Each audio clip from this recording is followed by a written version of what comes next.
you down here? Okay, we're back with another live stream, and I'm going to go to work on the NetProMax again, and I'm going to start out here on the desktop with screencast, and then we'll go over there and work on it.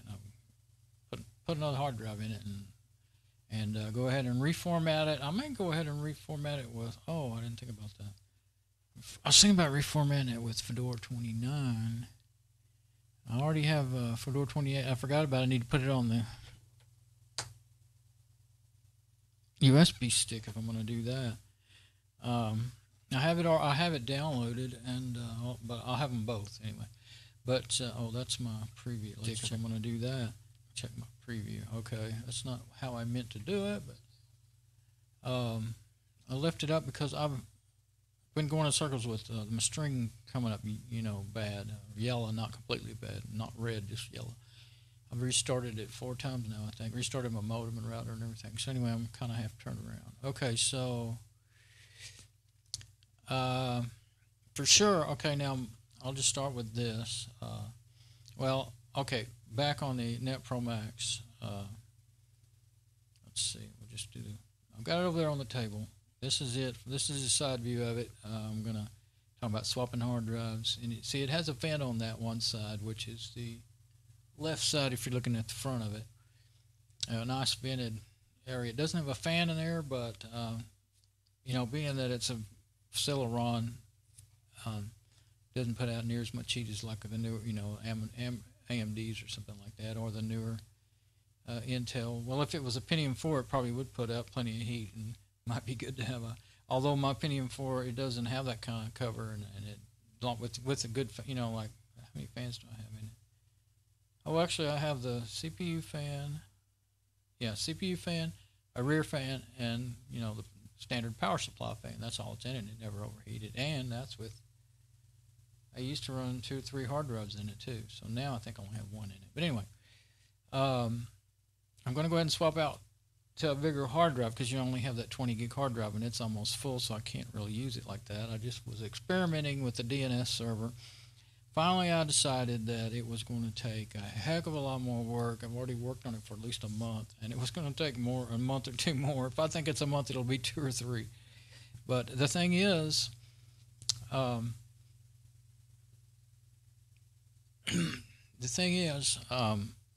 I finally figured out, and it's in my previous video on that last one I did on it, with Godaddy, they won't allow you to put your own, to just switch over to a DNS. I had it serving up online. I could see that. I could see it with, you know, an lookup and a bunch of other commands. But Godaddy won't let you switch over to it unless it's registered with. I forgot what they call it all, and I'm not sure if it's like every domain register requires that or just them, but I don't think it costs, as far as I gathered, it doesn't cost money, but you have to, but the requirements are you have to have 2 separate, that's what killed it for me really, that and how much longer it was going to take when I need to get back to Mom's machine and finish it, but you have to have 2 separate IP addresses for the same DNS. Wait a minute. Yeah. Well, 2 separate IP addresses, and you have to run them through this. You have to register them. Okay. Well, I was going to use mine. That's, you know, I was going to use mine as the primary DNS server, and then my freedns.afraid.org theirs as the second. And it didn't. I just couldn't see any way of doing that. I didn't want to run theirs through the checking. You have to run it through checking, you know, or well, anyway. I'm sitting there thinking, okay, why do I have to run theirs through checking? And just, oh, they wouldn't. When I was trying to run the check on my server to see if it was being seen, and then if they, you know, they want to see that it's being seen and that it's working and all that stuff. I think that's really all there is to it. Well, you had to have 2 separate IP addresses. Well, I can't get 2 separate public IP addresses. You know, I only have 1 ISP. You just have 1. And so the only other what I was planning on doing, I didn't want to run theirs through that check, because it's already set up. It's already there. GoDaddy will take it because I I put there's the one they tell you to use is ns2.afraid.org, and I put ns1 and ns2, and GoDaddy accepted it. And then I just did it to do that, and then switch right back to see if it would fix my lost mail records, which it didn't. But found another way to fix that. But anyway, that just killed everything. And besides, I had already really decided to stop working on it anyway. But when I saw that, I was like, well, crap. I might not ever really be able to do that because I'm not having to. I mean, there might be some way. There might be something. I've been looking back and forth. The thing is with afraid.org, they are freedns.afraid.org. That's what it is. Actually, afraid.org is their main domain, and then freedns is their subdomain that they where they have all that going. That is how they do it. They give you free forwarding. They give you free DNS server backup. That's backup DNS server. That's what that afraid ns2.afraid.org. That's what it is. Excuse me. It's a backup DNS server that you can use if you have an account with them, and a free account. Not that you can pay and get more features, but just a free account you can do that. And so anyway, that's what stopped me, and maybe I'll visit it later. I got so close, but I'm not going to continue on with it now. So I'm going to put that bigger hard drive in there and get that thing, just basic web server, up and going, and get it back out in the garage. Because looky here, this was this morning at 2:30 a.m. So I'm back down again for the cajillionth time. Let's see, said it's been down for 21 hours. I did screenshots. I didn't want to start making a video then because I had a lot of other things I needed to do. So I just did this as quick as I could and made screenshots along the way. So that's on my and that was I checked it right then. I clicked the little button. You can click a little. We can't see it here, but if you hover over this business right in here, it'll give you different options what you can do. So that was checking it right. They check it every 30 minutes, but you can do a manual check. Excuse me. So this one always kind of confuses me, and sometimes it notices really quick when you're back online, and sometimes it takes a while. It's saying that everything is down. See, even my free DNS bishopcore.us.2, it'll be down too because it's pointing to my server. If my server's down, well, it's down. So it all been down for 20 hours. Every time I got the gateway back up and running, it would be, seemed like within an hour or 2 hours, maybe 30 minutes, it would quit serving up again. And I think I have two big problems. That router's not always working. Sometimes I think when I reboot my router in the house, it doesn't catch back. It doesn't hook back up. And then sometimes it does. The gateway, it's got to work. I think it's just about wore out, is what I think, because it sits there running. I'll go out there when it's down like this. Lately, the last few days, when I go out there, of course, you can't tell anything about the router. It's just got the lights on like normal, whether it's working or not. But the gateway,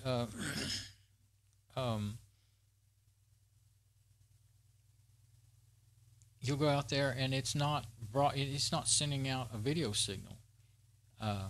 So it's not like it's locked up. You're just like you can't even see whether the mouse are moving or not. It's no video signal. Now, if the video card would have just quit working, or the video chip or whatever, but it was still serving, still working, then you could tell that by logging into it through SSH, which I did before I went out there, and that's the next thing I got here. So I went and tried to log into it, and I got no route to host, so it's just not doing anything. And that's every time. I don't do that every time, but every time I've done this, checked it this way, when it looks like, especially when it looks like it's been down for a while like that, it turns out no route to host. So, well, that could mean two things. It could mean the machine's not working, or the and I just remembered, it could mean either the machine's not working right or the router's not working right. Right. Okay. So I went out. Oh, and then this morning I went out there. When I did go out there, I waited after doing this. The machine looked fine. It wasn't, just looked like it was working perfectly. So I can't tell for sure what's going on, but I know that the router's not working like it used to. It used to do 56K all day, all night, forever, for years. that's the max it would do. You know, it's an old Linksys.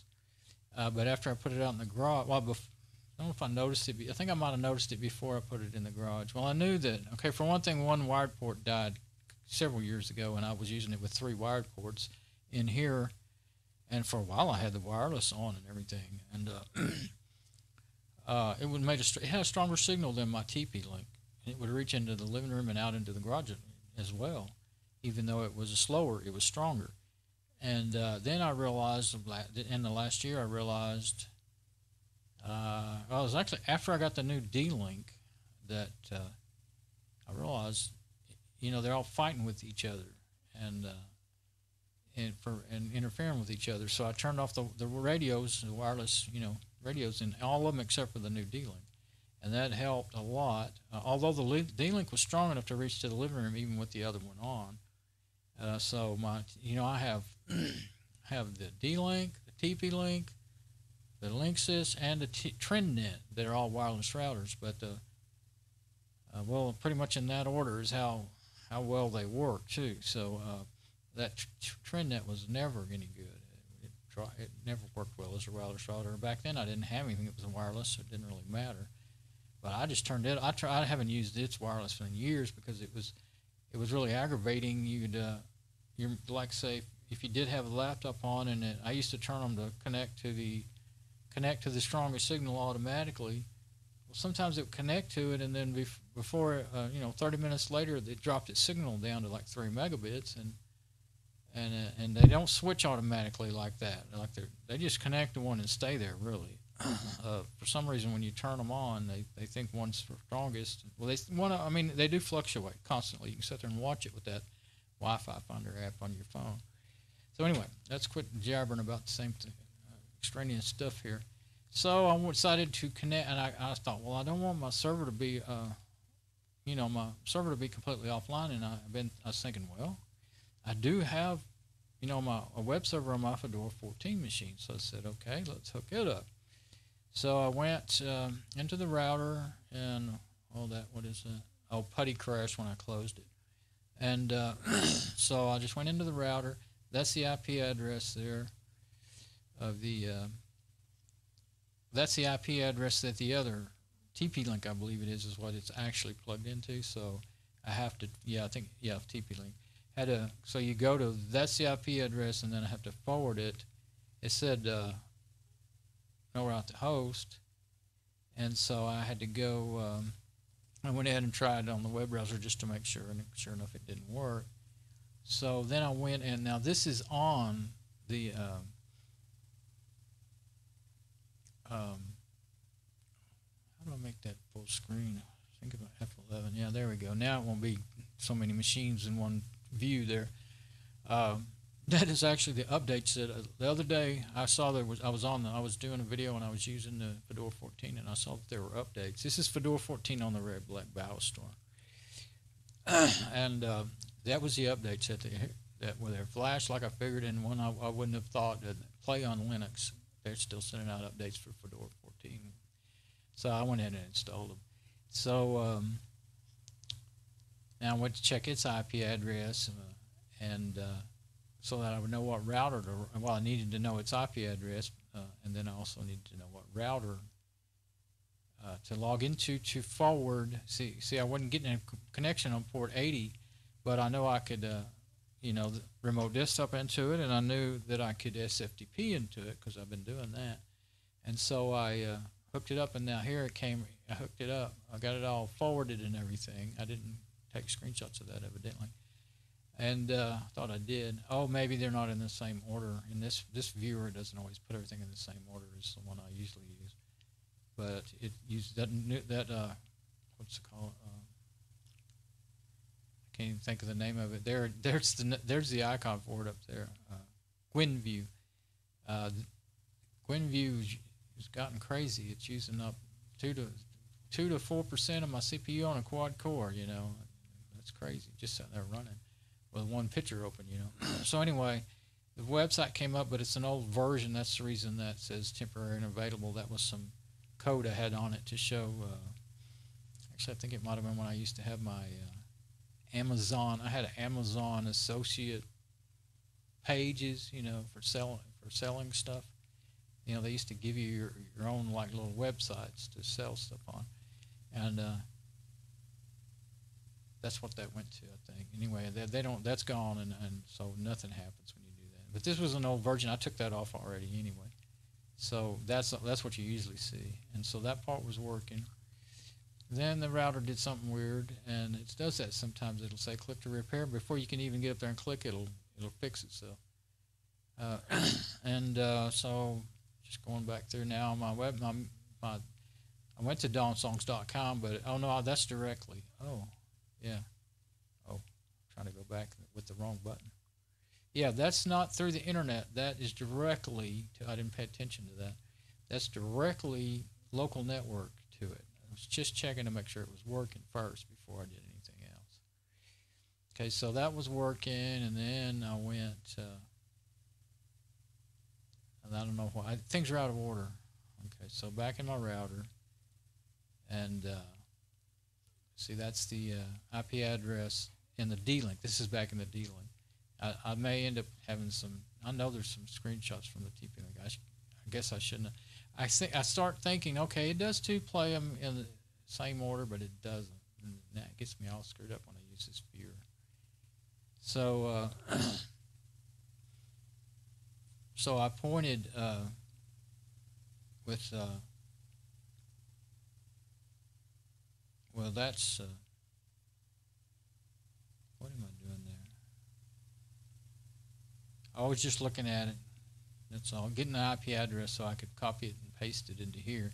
So I'm forwarding my, my port 80 to the TP-Link, and then the TP-Link forwards it on to the RedBlackBioStar. That's how that works when you're going through more than one router. And so there it is, all set up and saving it, and then so it's still down. I'm reloading it, and so now those two show to be. See, that's what I was saying. Those two show to be up when really everything is up now. But it takes it. Well, maybe they hadn't run the check. I guess what it is that it hadn't run the checks. It runs them every 5 minutes, and so I guess I got lucky enough that those two had been ran, and the others just hadn't been ran yet. Now that I think about it, so I went and looked at this one, and I went ahead and clicked on that little thing I was talking about. You click on it and let it run. Make it run right now, and so I did them all, and so they all came right back up. So this, if you do this manually, it's quicker to find out with this one than it is with Monstatic than it is with Uptime Robot, because you just have to wait on Uptime Robot to do it. And then now I'm at bishopco.com over the trying to go over the internet anyway. Like I say.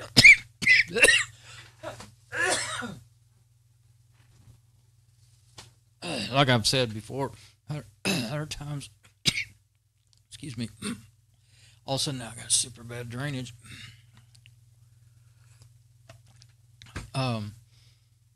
Your browser will, sometimes it'll go through the internet. Now, it's really weird because sometimes it'll go through the internet to get to a site when it's your own server in your own local network, it'll go, it will go to the internet and back, and sometimes it'll go locally. It tries to take the shortest path.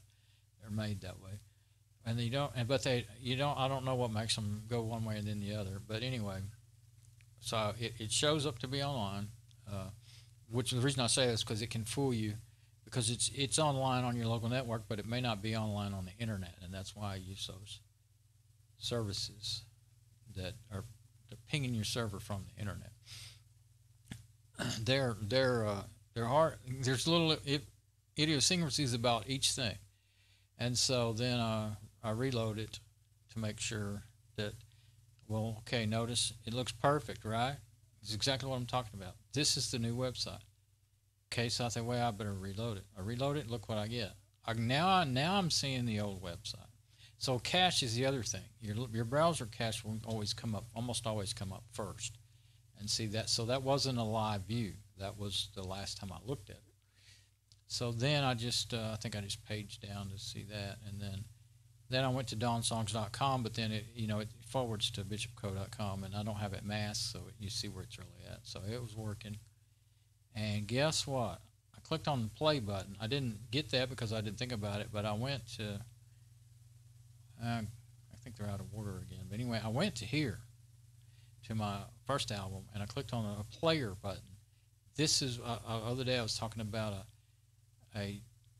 this pop-up ads, this circlepush.com from games. And I went around and around with this for a month or two, I think. I don't know. I don't know how long it was, but I never figured it out. And what it was, I thought somebody had hacked my website and put this code in it. And what it turned out to be, and I can't show it because this is what I clicked on, that player right there. I thought it was this player. This is a player from archive.org. I have my music on archive.org, and they let you have they give you the code for a player.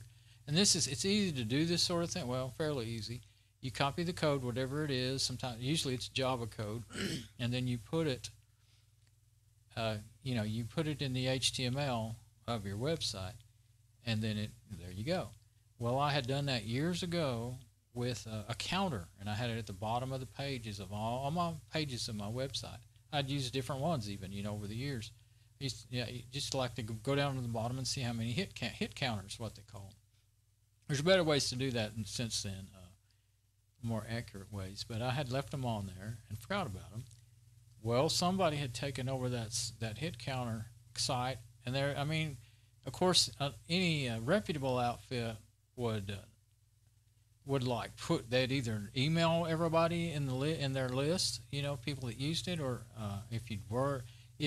maybe I could have. Back in those days, I'm talking early 2000s, there might have been some people letting you have that code without even having to sign up. It wasn't as big of a deal back then,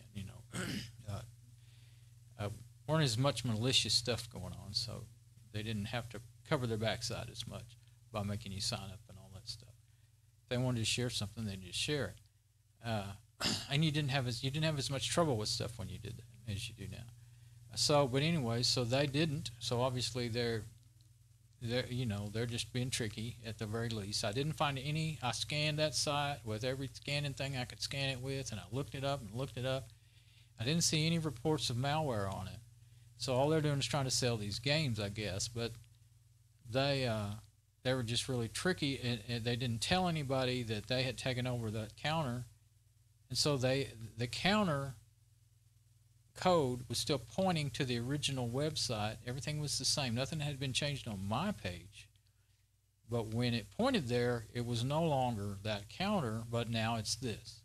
So really, really kind of nefarious, really nefarious in a very tricky way. And of course, there could have been malware, and I just didn't figure it out. But I darn sure didn't download any of that stuff on there, those games or anything. Actually, you could play them right there. You didn't have to download anything. You could play them. And I didn't click on anything on them ever, Even in Linux, I didn't want to do that.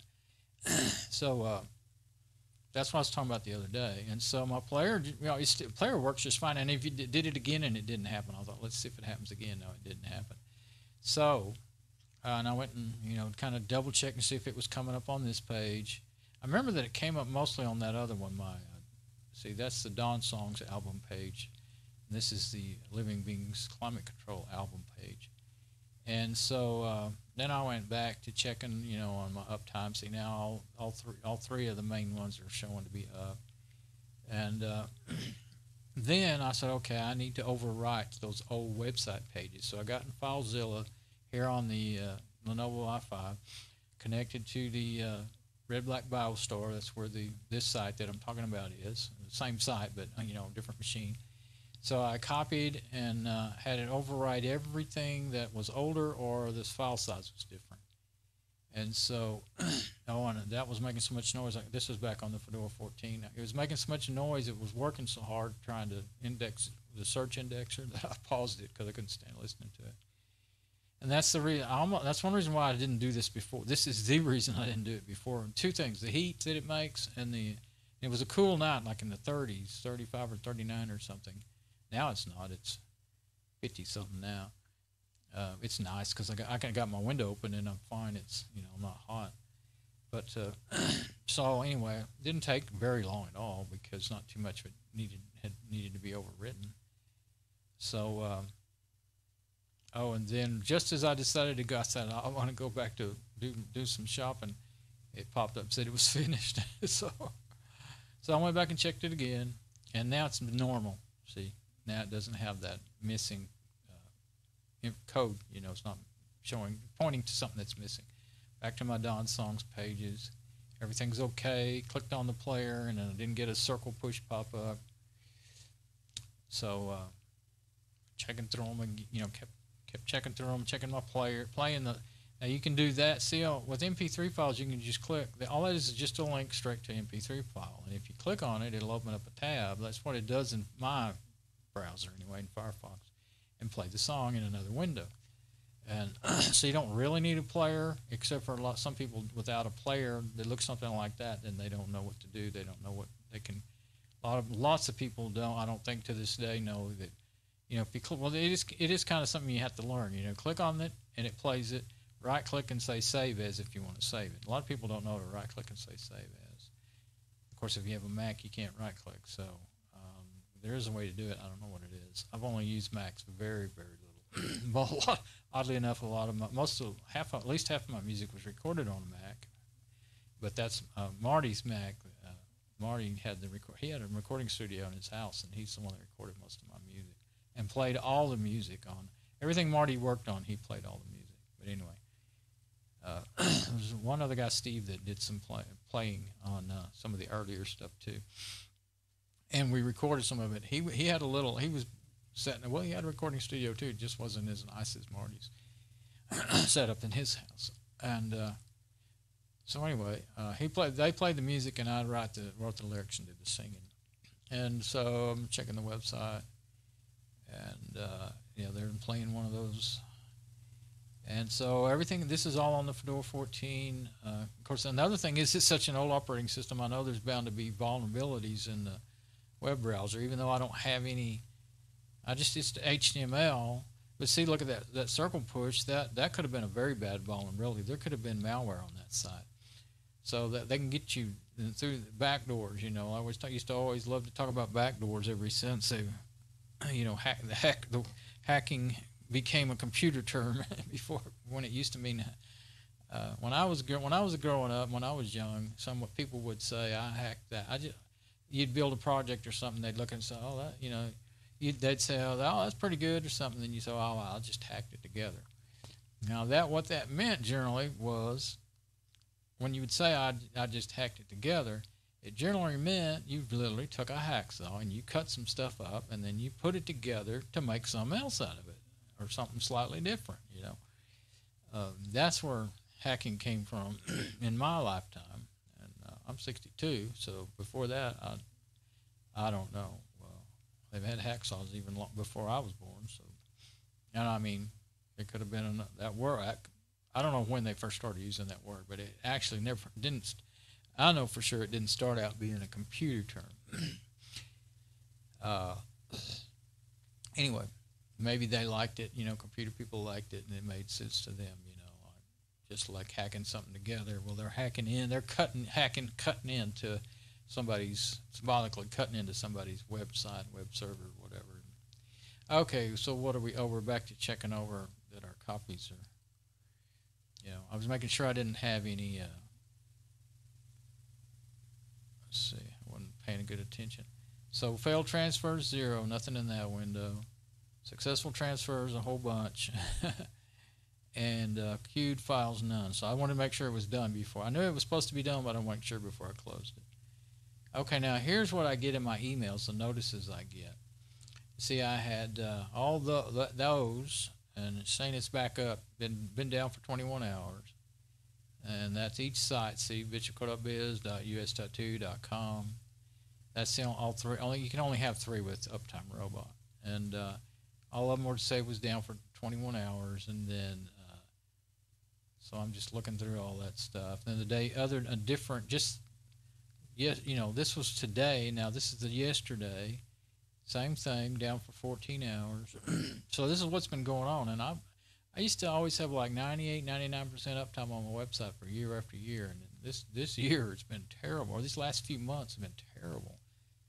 And just when I think I got it going, it's back down again. Now this other one, Monstatic, it doesn't tell you how long it was down. It just says it says it was okay or it's not okay. That's all it gives you. So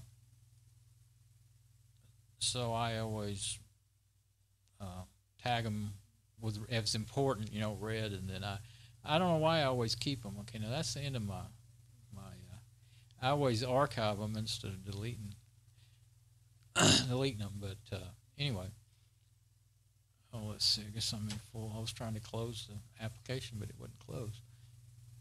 Okay, there's my video I'm making. I'm gonna close that now. Okay, so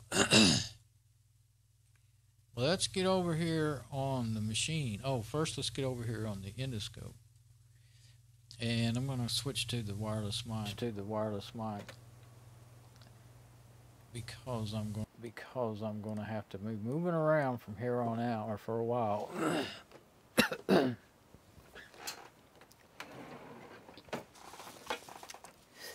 And yeah, that's my Maxtor that I keep talking about.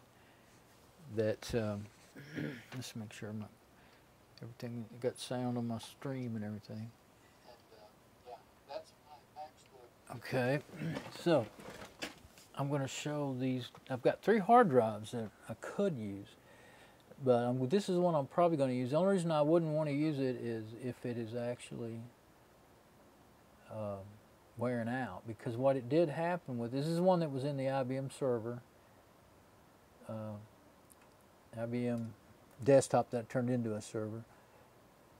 I bought this one brand new when I built my first machine I ever built, Pentium 4.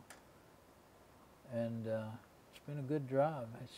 I mean, as far as I know, it's still working. I think yeah, I'm pretty sure it's fine, the drive itself, because what messed it up is the power kept going out like 3 or 4 times in a row, maybe 5 times that night, on and off, and it ended up, this is the one I worked so hard to try to bring back.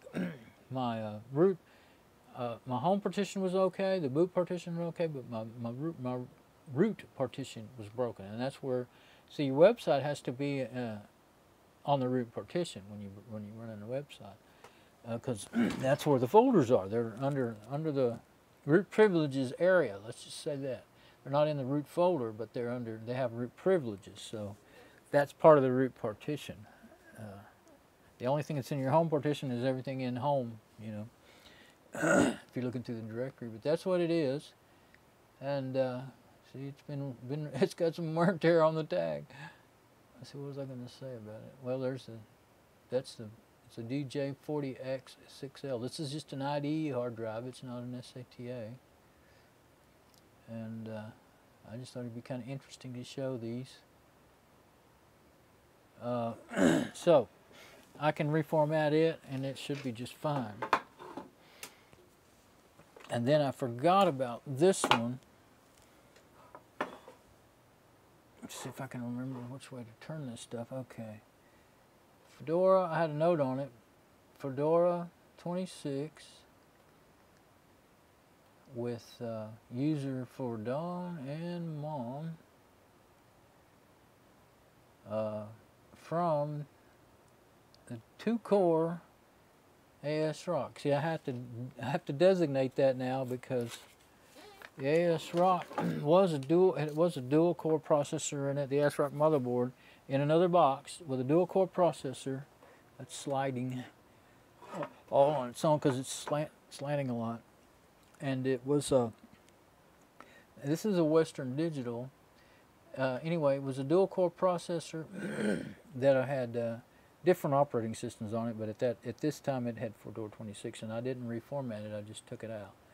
So because I bought Mom the 8300 8-core processor, 8 gig of RAM, and see that ASRock motherboard. When I get back to it, it's pretty interesting. That's why I bought it, because I thought her motherboard was out and her dual core. It turned out it wasn't. It was this switch on the machine, the main switch, and I won't go into all that, but. So I had an extra motherboard. Well, I ended up with another machine that had a bad motherboard, so I put it in there and used it here and there for a long time. And it really didn't work good. It was slow. And I finally found out just this year, this was years ago, I just found out this year that it was actually the power supply was on its way out, and that was the real problem with it.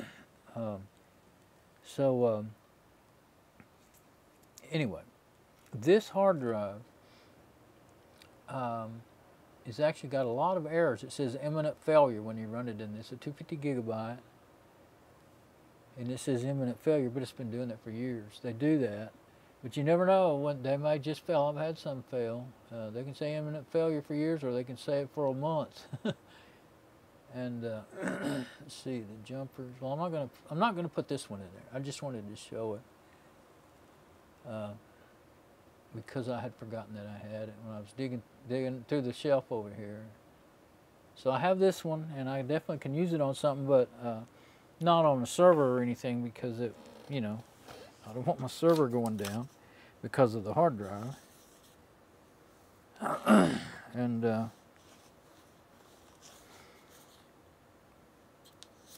so I'll put this back over here with its note. Now, the next one is another Maxtor. Maxtor's generally, you know, well, I save all the broken hard drives I have, and I really have a broken one for every major brand. But this Maxtor is an older one too. Those are all, I forgot to look, yeah, they're all IDEs. So they're old, all of them. This one is a 30 gig. And that one is a Diamond Plus. See, that's from 2003. I meant to look at the dates on all of them. That was something I was curious about. Some of them are easier to read the dates on. And the model numbers, I kind of remember them a little bit. I mean, I halfway recognize them because that's the way they show up in the hard drive, you know, partitioning apps and stuff a lot. That's, you have to kind of learn to tell them apart by the model numbers. But I don't ever remember those long numbers from, you know, maybe I remember it starts with, you know, first 4 numbers or something like that. That's about it. And I say, okay, I know which one that is, you know.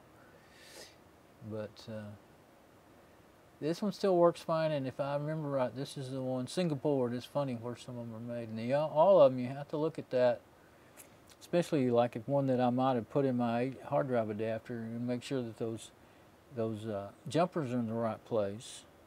And it depends on the machine. Some machines prefer cable select. Some of them you need master and slave, and all like that, like if you have more than one drive. So, yeah, but anyway, this one would work, but since I really kind of want to be able to add, I still keep on going back and forth on it. This one's real thin. It's about 3/4 the thickness, and can't get it up there to show it, but yeah, it's about, well, yeah, about 3/4 the thickness of the other ones. And what I was going to say is it came in, I think it came in the Dell. What is that? I think I have the box sitting in front of me. It's got my power supply amp in it. It was a Dell Dimension. I bought it brand new, and it got killed by lightning. It was in the other room, and it didn't have a protection on it, and I didn't know that. I wasn't using it. And so I used the box for a project box. Dimension, where are those numbers? I can't find the numbers on the case.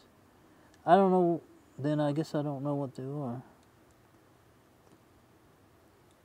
I thought they were right there on the front. It just says Dimension. But anyway, well, you can, the hard drive was from 2003, so you can imagine how old it was. It was a Celeron. Let's see, let's look at this Maxtor that I forgot to look at the dates on it. That's one thing I was interested in. I wanted to see how old it was. This one's going to be older than that. I know that much.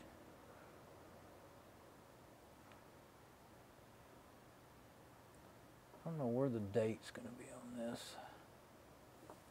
I guess there's a date on it somewhere. I don't know if that part number, no, that's just a part number. I was going to say a serial number might give you a date code in it. I'm never good at remembering. There's the part number. Oh, I thought that was the serial number. So I guess that's why I didn't notice the date, because it's not real evident on there. Manufacturing date.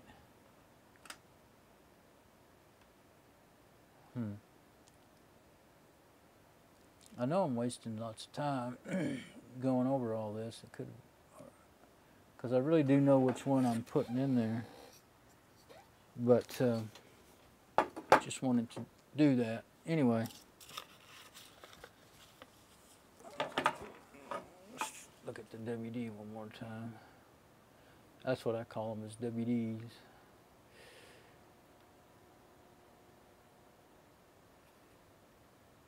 And no, I haven't poked any holes in anything that would void the warranty. Of course, they're long out of warranty, but there, 2004. So that one's just a little bit newer than that Maxtor, the 30 gig Maxtor. But the 30 gig Maxtor is in much better health. I know that. So I'm going to put them back in my shelf right now. Get them out of the way. I don't want, they're heavy and they slide real easy on my work table. I don't want them sliding off of there. So, get my screwdriver out. Checking my stream while I'm at it. Now, let's see if we can, I'm just going to go ahead and get this cover off of here. I didn't even take the screws out because I wanted to show the, this is the thing about me using multiple cameras. You got to remember to switch. So glad I finally remembered that before it was too late. Get these screws out of here. I got one out already. Okay. Now, I think this is the one that's came off. Sometimes I think some of them are really hard to get off. It's got a big, it's got a big old vent. I didn't know it had that. I think I was saying it doesn't have a fan. Those are kind of like filters. It's kind of neat. But it has a vent to make sure that that CPU cooler, I guess it's, I guess I have it on there right. Yeah, you can't put it on there wrong. So that it'll suck that make sure it sucks that cool air straight from the outside. You know, I finally realized that that's the way most well, I don't know. Actually, I guess it's half and half. Stock CPU coolers, the ones that you could take off and flip. I used to flip them because I wanted to blow the hot air out. I don't want it to suck. Well, I guess that's the thing. There's two ways to think about it. So if it's blowing the hot air out, I mean, if all your fans are blowing the hot air out, then any holes and vents, which you should have them. I've had machines where I had to cut some in the covers for the hard expansion bay covers. I've had one or two where I cut some slots on the table saw to get them to breathe, but and it helps a lot. But some of them are designed to suck the air in to blow the cool air over it, which makes some sense, especially if it's got that thing. Are we locked up? Or are we just that far behind? I'm going to switch over to desktop and then back to that because this really seems to be lagging. I never did see that cover. I kept waiting for it to come in. Okay, I'll go back to desktop for a second and then go back. Sometimes that'll make those cameras work like they're supposed to. That's much better. I'm pretty sure he showed it, but I don't know that I showed it while I was talking about it. Anyway, yeah, now I see it. So that's made to, make sure that the cool air comes straight to the CPU fan. So evidently that one's a pull. They call it push-pull. Push-pull is when you have fans in the front pushing air in and then fans in the back pushing it out generally. But anyway, that's a pull. And then this one would be a push, pushing it out, unless it's turned the other way, and that would be wrong. You wouldn't want that. But, and then you got the other fan, you usually, if you don't have a fan in your power supply, you got a crappy power supply and it'll probably burn out. But see now. Go ahead and put this. This is that.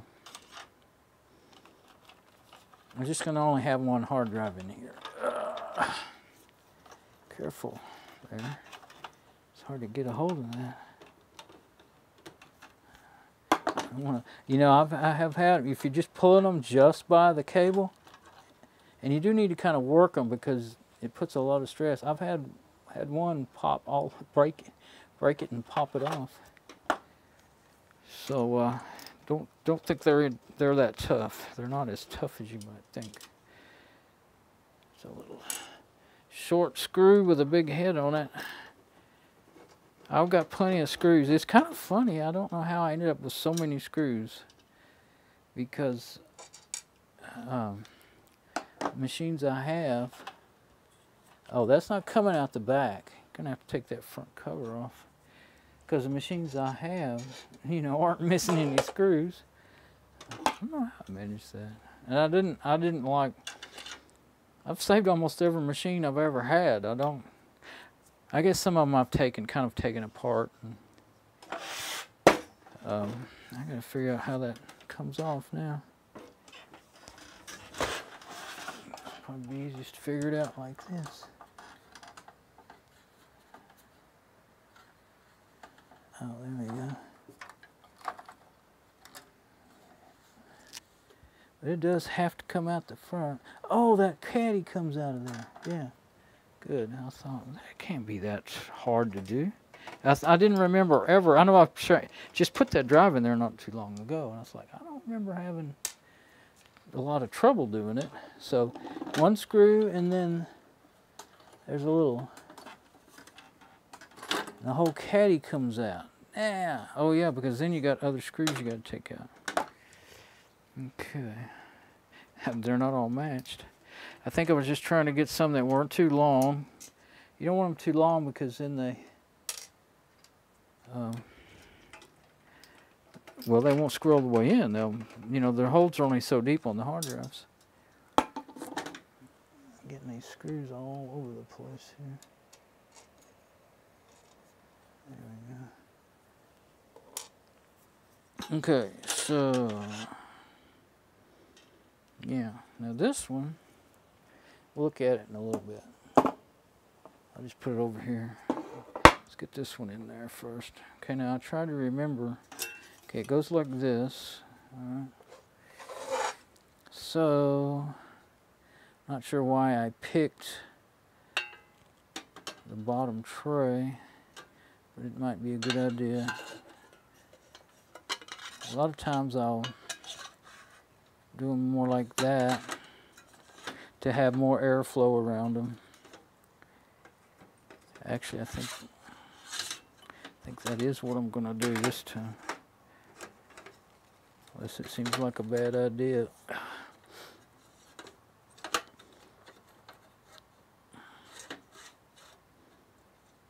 There we go. Yeah, you can't have it sticking out the front. It wouldn't work. Yeah. So, this little long screwdriver, whoops, I have two of them. I have a pair. It's one of my, well, actually, the Phillips is my favorite for computers. The slot head is just good for certain things, but I keep them in here for computer work. And because, you know, they're not good for heavy duty work. Well, it's just generally, what I like about them especially is that twist. Now, they're not good for, you know, loosening up really tight screws.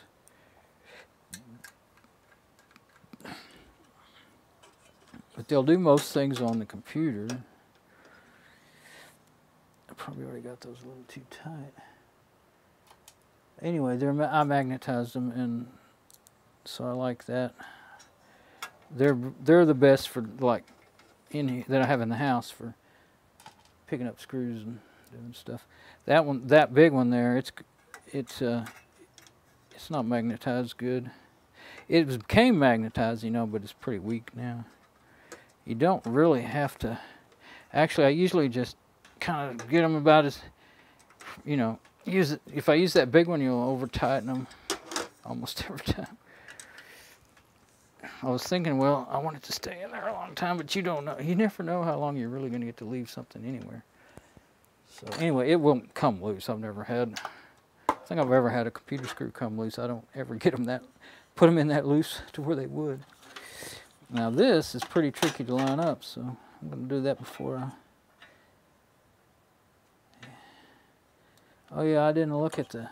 Sitting there talking about the jumpers and I didn't check them. So now I think I can still read the little deal. Okay, it's all the way over to the left. It's always kind of tricky. Figure them out.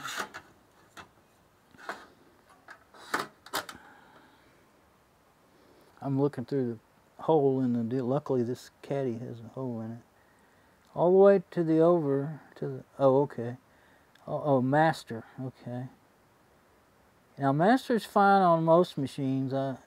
Some machines prefer cable select, but it's on master, and it might have been that way because I had it plugged in. It was that way because I had it plugged into the adapter, like I was saying. So I might want it on cable select. I can tell real quick by looking at this one. Let's go look at it under the endoscope and see. It's all dusty and dirty. Let's wipe it off. Okay, now get on the endoscope. I can read. We can all read it like that. That's one reason why I'm doing that, because it's easy to read for me. Okay, now this is the one that I've been using in there. That's a 20 gig. 20 gig. Where's the spin point? I've never heard of that. Is that Samsung? Okay, that's why, because it's maybe the only Samsung drive I've ever had. It's a spin point. Okay, so there's the diagram for the jumper settings. Master, slave. Wow, that's hard to make out. Oh, cable select goes one straight and one sideways. Master is the top one, but according to what? Some of them actually have markings on the circuit board, which makes it really a lot easier to figure it out. Okay, slave is, you don't want that, but that's all straight up and down. It's a very different jumper setup. Then straight up and down and sideways. What's this other one? And you don't ever want 32 gigabyte. Don't let it use more than 32 gigabyte of the drive. Why would you ever want to do that? I've never had a computer. I mean, it was supposedly for computers that couldn't handle that any more than that, but I never had one. I've had 380. I think I've got some 30. I got a 386 out there in the garage, which used to run, and well, to be honest, I don't know what size of hard drive I had in it. Anyway, it's usually the operating system that won't do it. It's the thing. Like Linux, you never have a problem with drive sizes. It's Windows, they still to this day will limit how big a drive you can have. Okay, so it's in there. Now I don't want to move that endoscope. I've got it all tied down to just perfect for doing that. But it looks like it's in maybe whichever one it is. Let's see. Oh, I've already got a look. Let's see. That way I can show both. Okay, so where's that thing? There it is. Okay, the one that's straight and sideways is cable select. I think it's on cable select. Let's look at it and see. Yeah, there's no markings on the CPU. Oh, yes, there is. There's markings on the. Okay, here we go. See if that'll show up. There's markings on the plastic on this one. Can't really see them too good, but see if that light helps. So they're upside down. That's why I can't read them.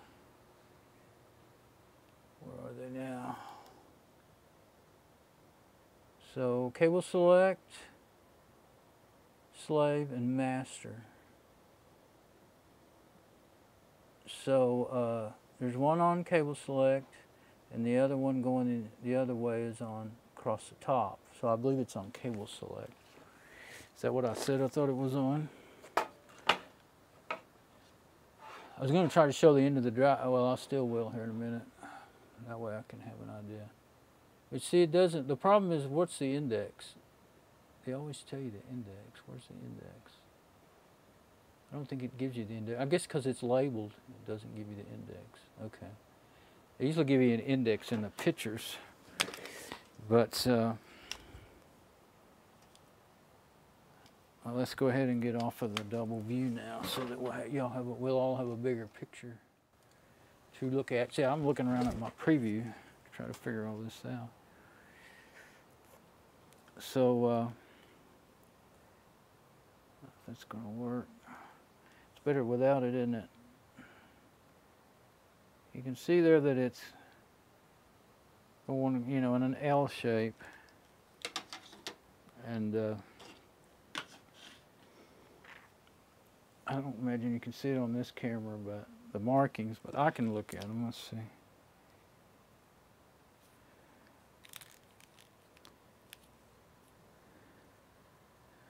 Yeah, cable select, and then the other way, master. So it's hard for me to, my brain goes and can't go and talking and thinking that out at the same time. I can't do it, but I do understand that cable select and then it's in an L shape. So started at cable check and then it's in an L shape, and it was working, so I had it right for cable select.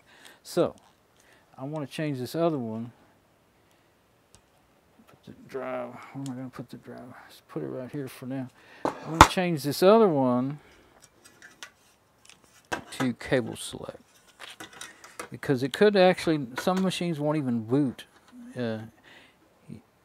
I used to think they'd always boot on either cable select or master, and the only reason you had to put it in cable select was if you want to have more than one drive, but it's not the case on every machine. So I want it on cable select, which is, there's one key, they call it the key, it has one pin in it.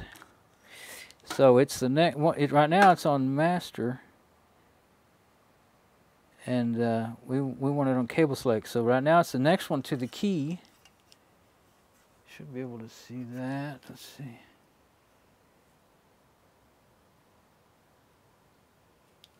If we turn that light off, it'll be better. Nope, it's not better. Next one to the key, which is just the one with the single pin, and then so we want the second one over. That's the crux of the matter. So I have a nice little small set of I can't see that stuff good, so I have a small set, and get a hold of it with my fingers to save my life anymore. Oh, good. And then of course you do that. I hardly ever do that with those things. But not only did it fly, but it didn't land right. It went down in the floor. I do have more. I may do that because I don't know where it went. I'm gonna have to search it out, I guess. I really, when I saw it flying, I thought, oh no, don't go in the trash can. And I don't believe it did. Let's make sure it didn't go in the blanket there. Oh, there it is. It didn't go all the way to the ground. Okay. So let's see if we can do this again. I said I can't do this good with my hands, but this one has a rib on it that I might be able to hang on to. No, I can't get it and then put it in there. So, but if I put it in these little pliers, talking about how good they worked, and then they didn't work. I have two sets. I have a straight set and a set with the bent nose. These will fit into tiny places really well. And the other ones will, like if you had to get it something at an angle, they'll work really pretty good.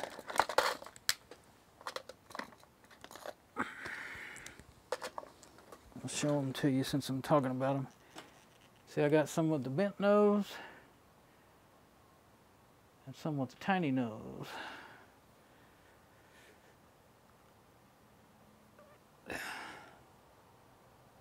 And that's a good things to have. There's one of each. I didn't get them on purpose. They came in kit and sets and stuff that I bought. Turned out to be two of the best tools I ever got. So let's see. Okay, so I don't know if you can really tell, but it's now over, should be over 2 from the, did I do it wrong? No, did it right. I was looking at the other end.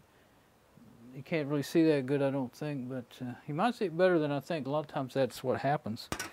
I can't see it that good on the preview, but it comes up pretty good in the video. So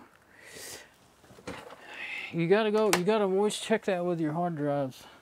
If you fiddle around with them, like especially like I do, then make sure you're getting the jumpers set right. And if you get a machine that's from someone else, that's one of the, especially if you're having trouble with it, then check the jumpers. Okay, now this of course has what they call a dummy pin or locator pin, so that that will only go in one way. So that's good. Not all of these IDE cables have that, and you got to pay attention really closely if they don't. So that has a clip. I don't think I've got it all the way in there. It feels like it's sliding in just right, and then it stops just short there. Just short of being able to put the screw in, so I knew something was wrong. And the little clip wasn't clipping either. And that's on off instead of on, so it ain't gonna do me any good like that. That's a ratcheting screwdriver, that's why I like it so much. Even on a short screw, I like it.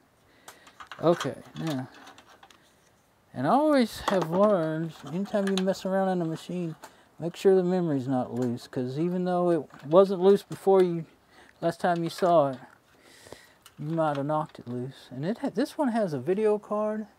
It is actually a DVI with a VGA, DVI, and S-Video. Super VHS is what that was. And I think it's an AGP card. I was thinking about this, thinking, why do I not put that? But it doesn't have onboard video, so you can't take it out. You can if you have. Oh, yes, it does. It has onboard video. So I was thinking, why don't I put that in something else? Because all this is going to be is a server. Let me look at that. It was set up as a surveillance system. Before I got it, my friend, it was at his work, Jeff, the guy that's giving me most of these computers, and it was set up as surveillance, and it quit working right, and it had Windows XP, and for a big business, it's cheaper to go ahead and buy a new, especially when it's old, buy a new machine, more cost effective, I would say, not cheaper. Buy a new machine with new software, like I imagine they went from XP to 7, Windows 7, than to spend a bunch of money having it fixed. Now, if it's under warranty, they might, but even if it's under warranty, they have to mail it out and wait for 6 months. Then they don't want to do that either. So a lot of times they'll get a new machine. That's how come I got this one. That's how come I got the Lenovo i5 that I'm streaming with. It had 7 on it, and it was an encrypted drive, and somehow they lost their password or something went wrong, or maybe it just went crappy, but it didn't seem to be corrupt because I played with it for a long time before I reformatted it. And it was trying to log into their support server, but it couldn't do it, and it was encrypted, and the OS might have been broken, but the drive was encrypted, so you couldn't fix it. You couldn't get into it to fix it. So that's one thing about it's good to have encrypted drives for that security thing, but it's bad when it's broken and you can't fix it. So Yeah, it has VGA ports. It's got onboard video. This is an Asus motherboard too. What this was, I think, was a yeah,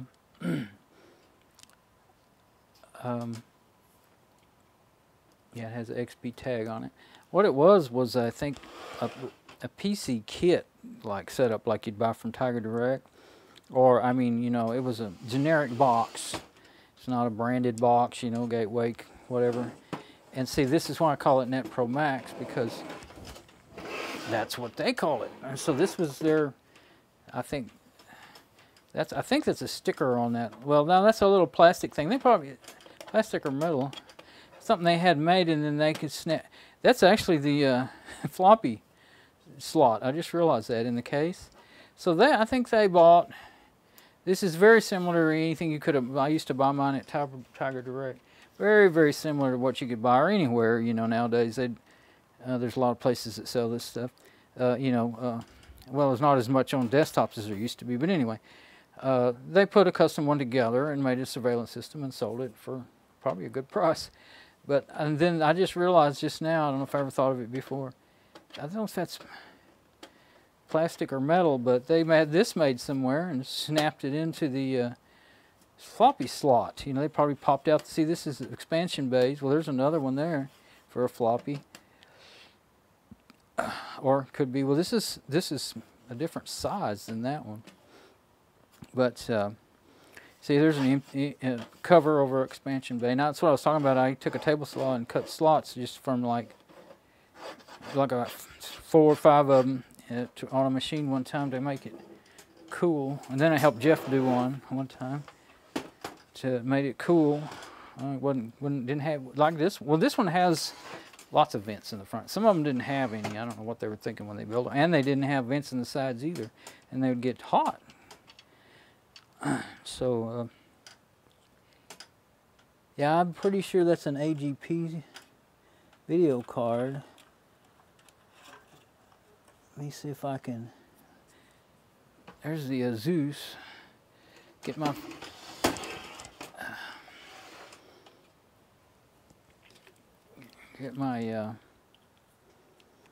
There's no point in pulling it out if it's an AGP, because what I was thinking of putting it in, I think it's only 128 megabytes, and most all of the newer ones have 256 on board, and that's not really enough. That's all I got in. I was thinking about putting it in the Lenovo Y5 is what I was thinking about.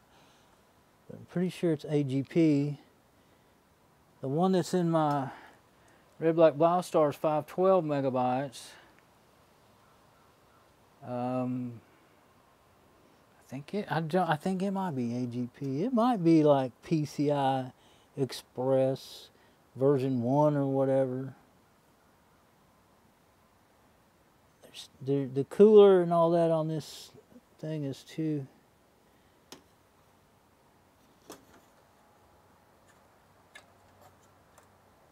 It comes out easy. I think the clip that normally holds it down is broken. Kind of looks like. I'm going to take it out and look it over. I think the only way you can tell is if the slots are labeled. I don't know that the card, well, the card might have something on it that says, you know, what kind of format it has. That's a nice long cable that could get in a fan. Comes out really easy. But I'll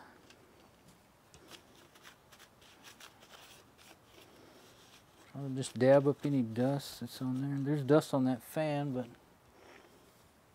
it's not real bad. It's been cleaned out, you know, not too long ago. Now let's get under the endoscope, see if we can see anything about what it is.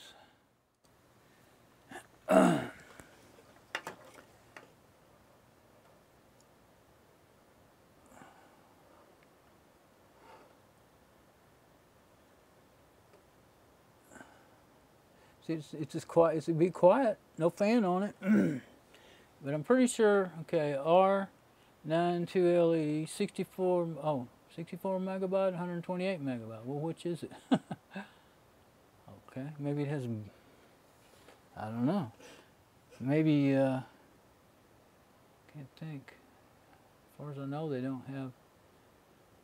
I don't remember. Maybe there's 64 megabyte of cache and 128 of video memory or something. I don't know.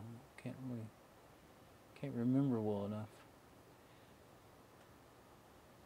But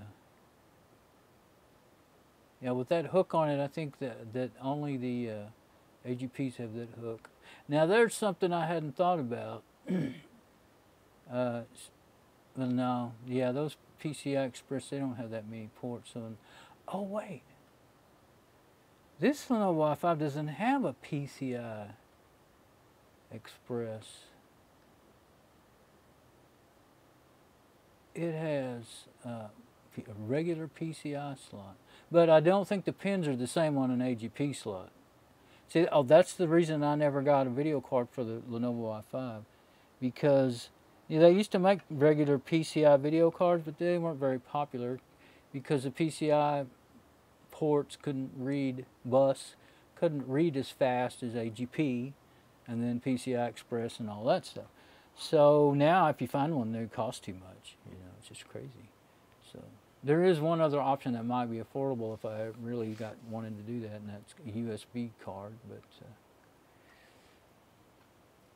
But see what kind of markings are on the other side before I was thinking I might actually go look it up, but I don't think it matters now because I think I figured out that there's no way it could work. I've already figured this stuff out 100 times. R9250, 128 megabyte, 64-bit. I guess that's what that's. So it is a 64-bit. The reason I was thinking, talking about breaking this off is because, for a second there, a guy named Morton, who's a server admin guy, makes some really great, everything I know about real servers I learned from him. I did all my turning desktops into servers by learning about Linux and everything, but real servers, real hardware servers, I've always wanted to have one for years and years, but the only reason I didn't get one because the video memory is abysmal on them, and you used to couldn't put video cards in them. Well, they started, I don't know if it was around somewhere between 05 and 11, they started putting PCI Express slots in them to where you could put a video card in them. I guess, well, yeah, probably later. Might have been in 11 or something. Whenever PCI Express came out, that's about the time they started doing it. I don't think they ever put AGP slots in them for video cards. But anyway, they started doing it, and maybe also because what he does with his is what I want to do with mine. Edit videos and stuff, render video and render audio files, and well, that, and I wanted to be able to I just wanted to use it for my main computer, That's I mean, you don't need a video. Actually, he put some video cards in some, and he, what I was saying, there was a way you could, okay, you had a video card, let's say, like had a bunch of, this is not the same thing, but the video card he had all these, say it was the video card was a 16X, and the slot in the machine was a 2X or whatever, So he would just cut off, I mean, literally hack them off with a hacksaw. I think he used a rotary tool or something, and cut off the last bunch, and then it would plug in. Because, see, the space, there's something in the way to keep you from, and it works. It actually works. But then he ran into the problem of, and this was on a machine that, an older, it was, he likes the IBMs and Lenovo 3650s. Or actually, I think the ones that are 3650s might be IBM before Lenovo bought them out. But anyway, some of them, he did that on them, the ones that are older. But now they're coming out where they got, like 16X and whatever. I don't remember all the numbers, but whatever the latest thing is, I mean, well, of course, the newest servers, it cost $30,000, yeah. But we're talking about servers you can buy from between $150 to $500, $600, $700, $800, used. And of course, to get a decent, well, like just to buy the parts to build it's going to be minimum $500 to buy the parts to build an 8-core machine with, say, 16 gig of RAM or something like that. Well, if you buy a server, you might have 2 processors to have 8-core. Well, actually you can get some. I saw one the other day on Amazon. that had two 6-core processors, so that gives you 12 cores, and then it had 64 gig of RAM. I almost bought it because it was $300 something, but then I think it was plus $50 shipping, and then the hard drives in it. There was some in it, but they're not too big, you know. Remember how big they were now. They were SAS drives, which, yeah, but also these newer servers can run SATA drives, which are much cheaper to buy and bigger. Which I did just buy me a 8 terabyte. I've already got the 5 terabyte, and I've already got it about half full. And so I went ahead and bought, I guess since I'm talking about hardware, and actually it's been more and more not showing up when I plug it in, and then half the time it's because the cable, it's got the shortest, I did a video on it, the shortest, it's a ridiculous design. They got their own proprietary USB plug on this drive, on this Seagate USB hard drive. On the drive end of it, it plugs into the hard drive, and it's really, really short, like maybe a 1/4 inch long, so it falls out at the drop of a hat. And that, you know, luckily I don't hardly ever bump into it, but sometimes I guess I do because my phone is right there by it. But well, the thing is, if you unplug it, say what happens if I unplug it and plug it into another machine on the other end, the computer end, then it's liable to yank it loose, and that's what. And now if you bumped it while you're writing stuff, you'd screw all your data up.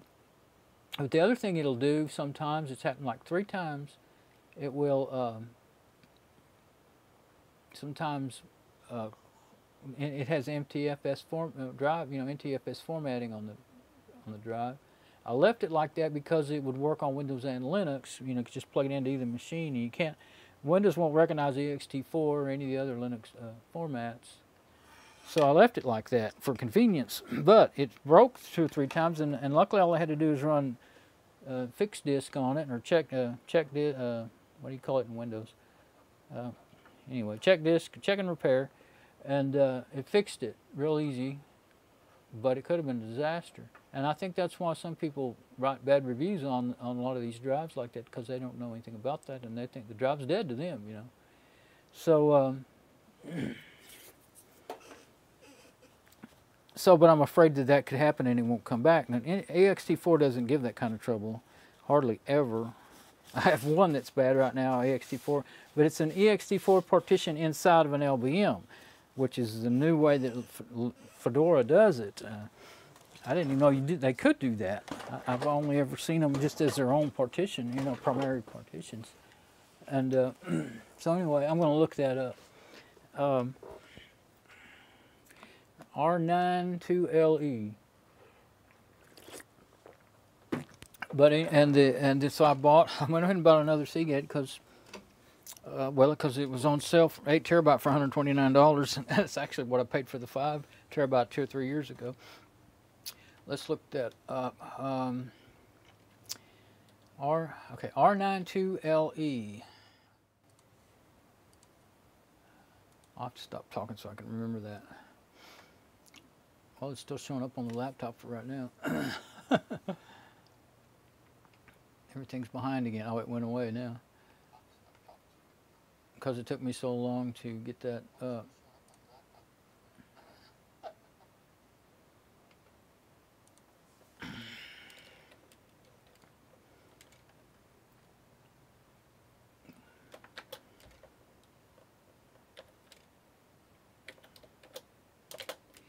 R92LE.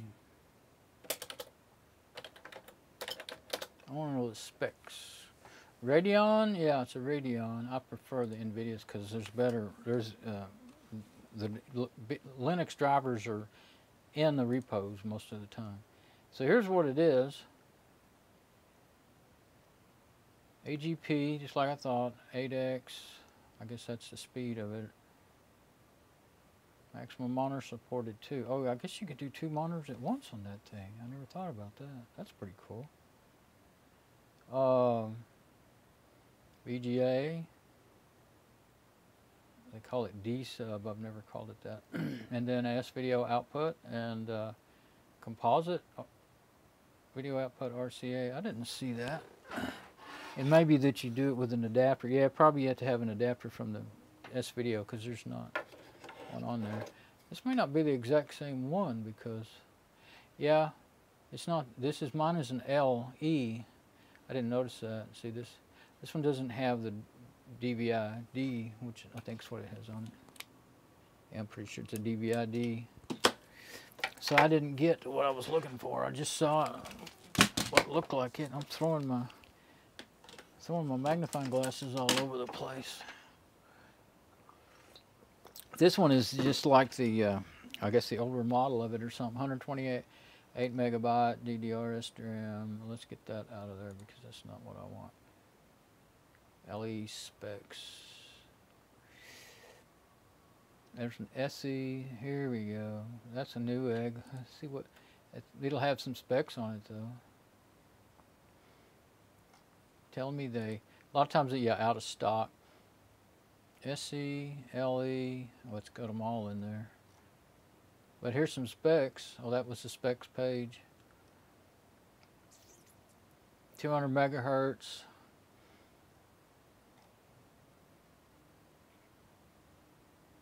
Yeah, it's an LE, okay. Just looking for the, it does OpenGL 1.3. I never paid much attention to that. I don't use the 3D or anything. 1D sub, 1 DVI, and a TV composite. Really, oh well, S-Video is not composite, so I don't know why they're saying that. Composite is not as high resolution as Super VHS S-Video. And of course it's not the same plug.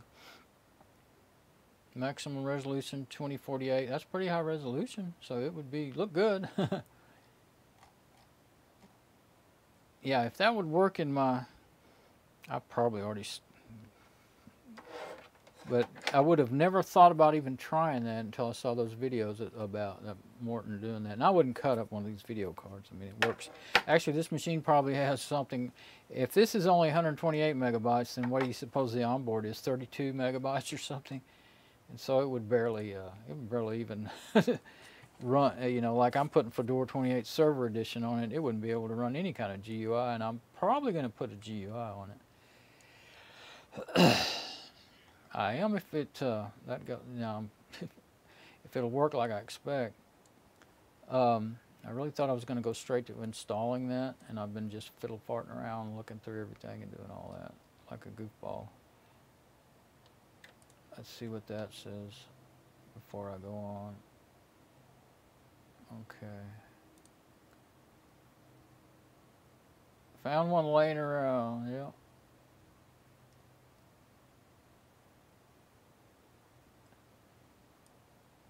Oh, that's just a little talk about it. Okay, well, I saw what I wanted to see. Just wanted to confirm what it was.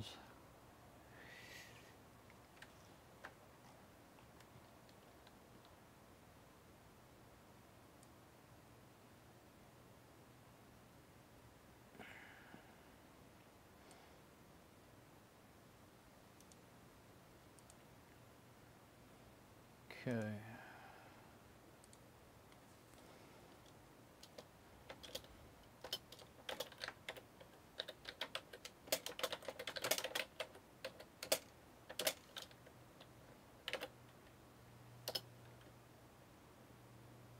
Now, I don't know what the beginning of that is about. Oh, 920 SC.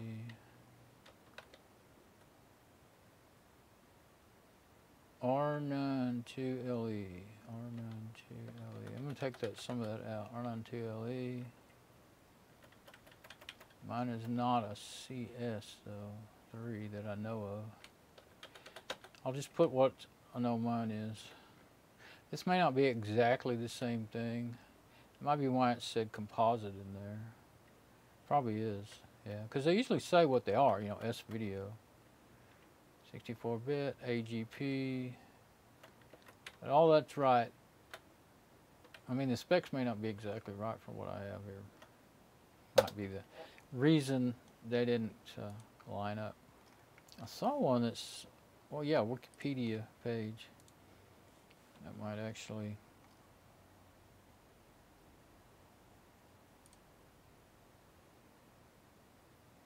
Yeah, this is the whole, like the whole series of them. I'm going to put that in there.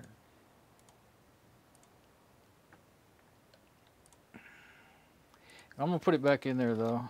I was actually seriously thinking, what if I could put that in my, but it wouldn't, it's only 128 megabytes though. What are you thinking? The only one that I might actually could, the one that's in the RedBlackBioStar, it's probably not an AGP. I think that board's too new. It's a dual core, so it's probably a PCIe, like the first or second, you know, run of them. So yeah, this would be of no use in my NetProMax. I have rebooted just when I'm like doing a lot of serious searching on Amazon or Walmart or watching YouTube videos for a few hours. The machine will just will get really slow, and if I don't go ahead and reboot it, it'll lock up. Well, the other day it completely locked up, and before I realized it was even getting slow. So it's really aggravating. I just need to get a better, faster, stronger machine. It's funny what things it will do though, like streaming and stuff. I guess the streaming uses memory and processor doesn't use you know, video memory. But surfing the internet does. Surfing and watching videos, of course. So yeah, there'd be no reason to get, you know, take that out there and try to do anything else with it than what it's pretty cool. It came, the machine, I mean, the NetProMax. Oh yeah, I was going to write that it was in the NetProMax, but I'll quit fiddling around with that. It's pretty cool the way it was set up, and I actually have that. It had a say like a 5-channel video card, input video card in it for surveillance cameras, you know, for and it was the old, they had BNC connector, so it was a composite signal out of the cameras. Of course, I didn't get any cameras. Never had a, you know, any cameras like that. All I've ever had is regular cameras and USB cameras. For computers, all I've ever had is 2 USB cameras. They're very old. Of course, what I'm doing now is using phones over the Wi-Fi. That's how come I'm able to do that. And that's also how come I fight all the time with lag and stuff like that. But, oh yeah, let's look at that. Why isn't this clip? Oh, that clip's broke. I think there's supposed to be another side to it. Oh, I think I can see that it's broke. Let's look.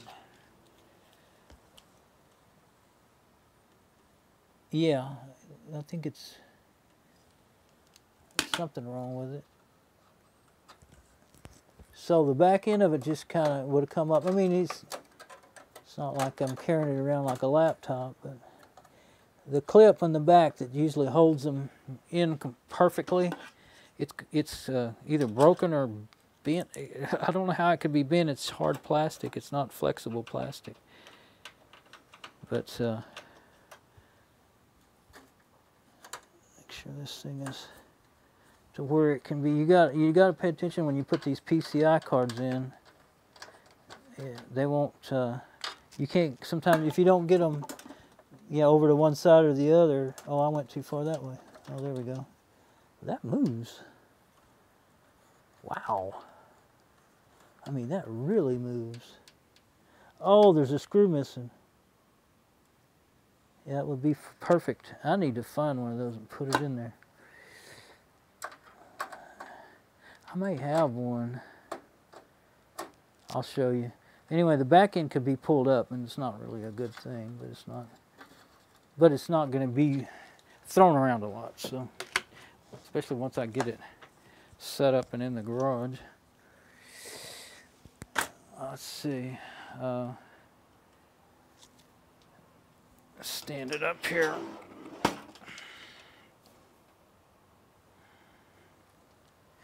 Yeah, there's a screw missing. See, there's these small, they look just like a standoff for a motherboard. And that's what made me think, you know, I've got a bunch of those standoffs in my screw boxes. See if I've got one that'll work. I think they're bigger and the wrong thread though.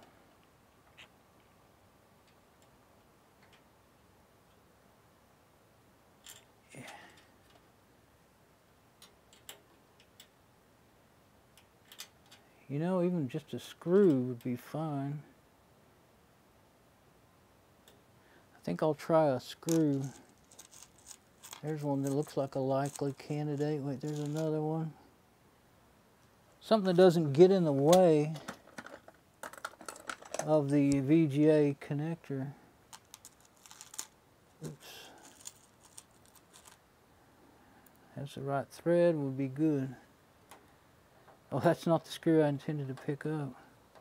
Not the right thread. I could take that one out and check the threads, but I don't want, no, I don't want to get that thing, it'd fall out then. Oops, that's too wrong size. I can't see them. I'm gonna have to get something where I can see the threads, it looks like. I think it's a fine thread. Wait, is that one of those actual deals for it? I think it is. Nope, it's too small. So, I may have done this before. There's probably the first one I was looking for. No. So,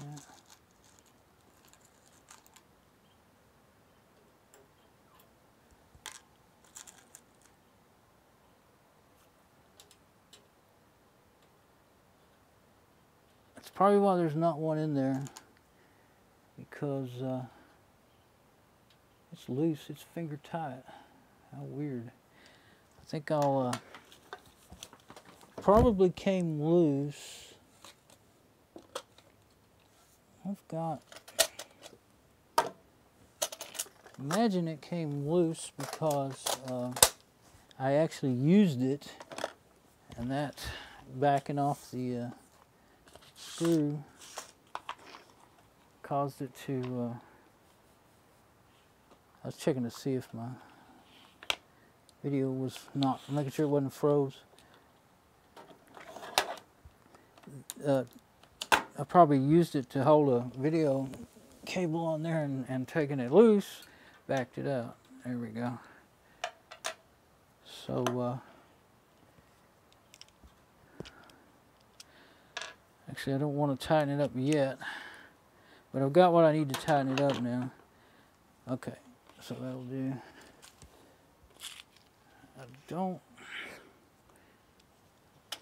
I'm scared I'll drop a screw in one of those holes. Well, they won't fit through those holes, so I'll be alright. All this extra junk in here is in the way for hunting screws. There's one that could possibly work. I've got more down here. Let's see. Maybe this would be a better one to look in for what I need.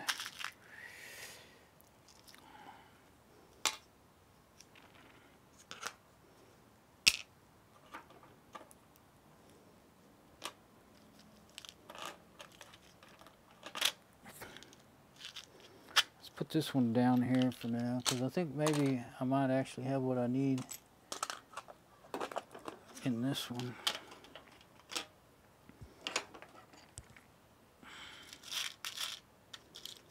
But I need something with a small head, even, I think that's too, right size, wrong thread. Okay. So what kind of thread does that look like? Yeah, that's a coarse thread. So let's get a magnifying glass and look. Well, let's use the endoscope, it's sitting right there. It might be of an advantage there to do that.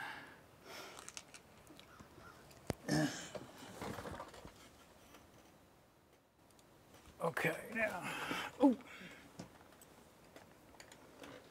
Something with a, see what I mean about having a lot of screws? There's one that's an interesting idea. I think it's got too big of a head. I don't think I'll ever find it. Maybe I will. There. If I look on the endoscope, but I can't see it from up here. I can only see it from the endoscope. There it is. Oh, it might not be in the way. Oh, it's got a weird head on it. This has got a kind of a Torx head and a Phillips. a slot on it. You could do it with a slot or a Torx, but not. I'm just going to try to put it in. I think this screwdriver may turn it. I think it might not be in the way if it'll fit. If I can get it in there, get it started. Oh, it's too small. So that one's too small. Okay. I'm looking for, is that a fine thread right there? Yeah, that one with the washer on it. Where's my screwdriver? I never thought I would do this, but I don't see as good anymore, so, oh, picked up all kinds of things that we don't want. Another one of those ones that I just tried. No, that's something else. The one I was going for, where did it go? Get turned over or something? I don't know where it went. Here's what I picked up. That's a big thread, I think. About to drop it through my fingers. You wouldn't think you would. Now this is the one that actually, no, that's a big thread. So that won't work. I knew it was a different kind of screw, so I thought, hey, that's a standard big thread. But I lost the one with the washer. I can't find it now. Not that big washer. It was a small, regular, like a lock washer. There it is. It moved, I guess. It's a little harder to pick up one particular screw out of a pile like that. Yeah, that's the one. Now, is that a fine thread? It's not.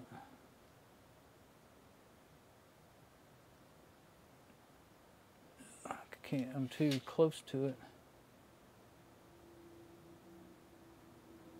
I can't tell for sure. I guess I'll just try it. It's got not too obtrusive of a head. I think it's the right size.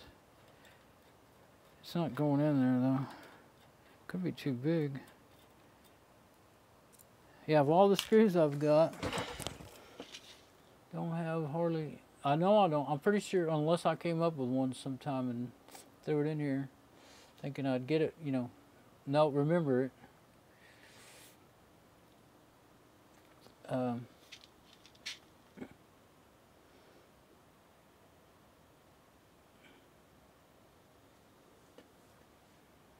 see one that looks like a fine thread, but getting that little bad boy out of there is another thing, I think. Try it. Got two of them. Let's see if one of them's it.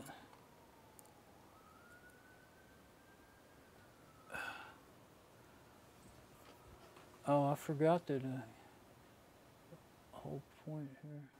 Let's do it this way. Yeah, that's good. Okay. Oh. There's another one that's that one's got a washer on it too, I think. It's too small. This one I think is too small too. We'll try it. I guess this is, I've done this before. I'm starting to have flashbacks. And I gave up for good reason, I think. That's a big thread. There's one with a fine thread on the edge there, I think. No.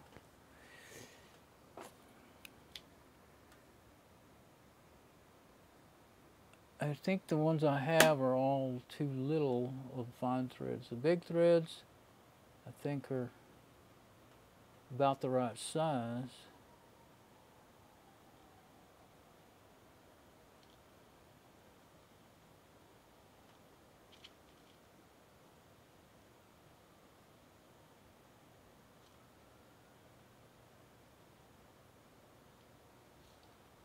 I don't want to stir them up yet. I want to look through them first. I keep wanting to stir them. Now there's a black one that's possible, but it looks way too long to go in there.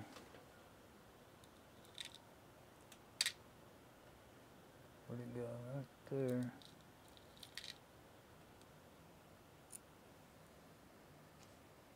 Well, let's find thread, but I think it's too long and probably too small in diameter. I'm not sure. They can go all the way out the back. No, it doesn't matter if they're pretty long. That's sunk all the way to its bottom and easily, no problem.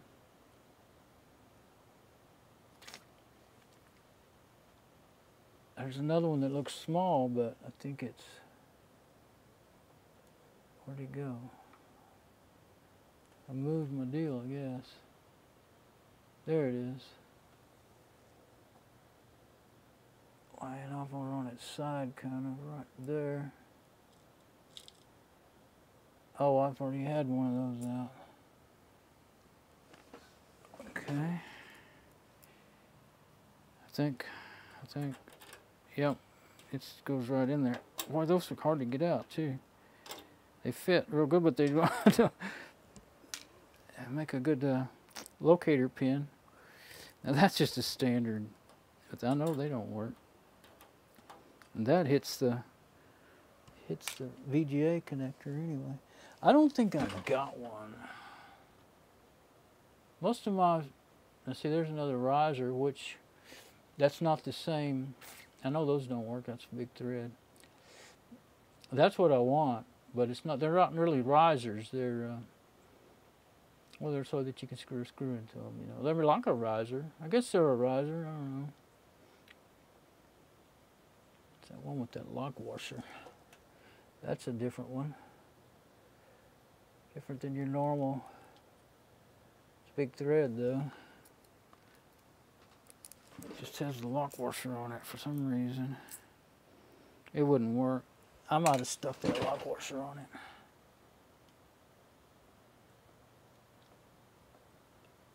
Say all the ones with the small threads. There's one with a little shank on it. I think. No, it's just the color. Well, it's worth a try, I guess. No, the ones with the big square heads won't fit in there. That fat one is probably the right size, but it's the wrong thread.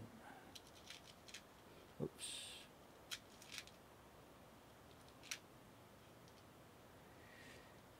I don't think I've got any new additions. Now there's one that's possible, but it's very long.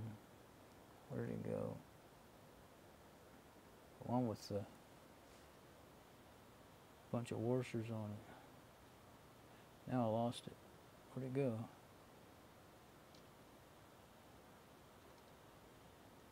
I've been trying to hold this thing still while I'm looking around and everything. What did I do? There it is. There it is. Okay. Right there. I don't know if that makes it easier or harder, but it's on the camera. Nope. It's still too small, just like those others. Okay, so you never know if you've got something, and of that many screws, you'd have to try them all. Now I'm starting to drop them all. Not all of them, just one or two here and there. But that's a small one. I'm trying to get this riser out of there, but I'm sure it's not the right. It's way bigger than the other one. Yeah, it's the wrong threads. It's actually too big too, I think. Okay. I think I'm wasting way too much time doing this. It's not, I got to where I really don't screw, well, I screw them in on some machines. Most of the time I don't, because what happens, if they get yanked, it just yanks on the cable, and you'd be surprised how easily those darn wires inside, they're so tiny, how easily they'll break. So it's better that they get yanked off than if they get yanked really hard on the cable. I'm going to put that riser in that other box there. I'm going to look in here one more time, because I'm all set up here, might as well.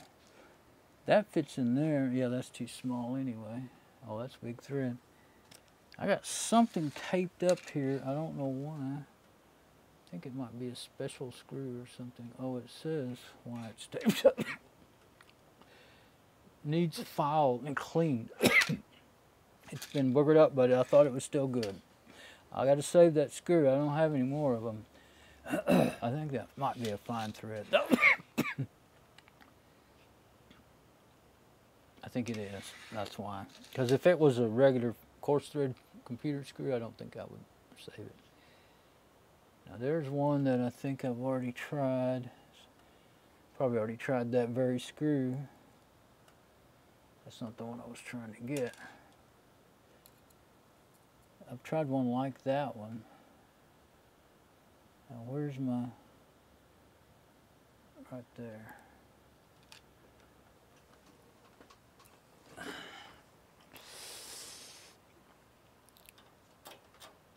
Yep, it's another one of those little ones.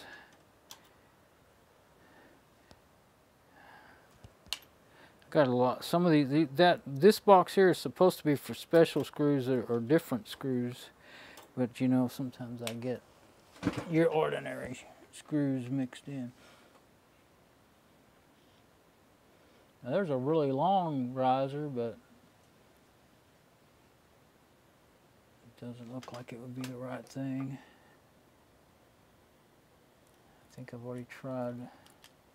I know I've tried a couple of them.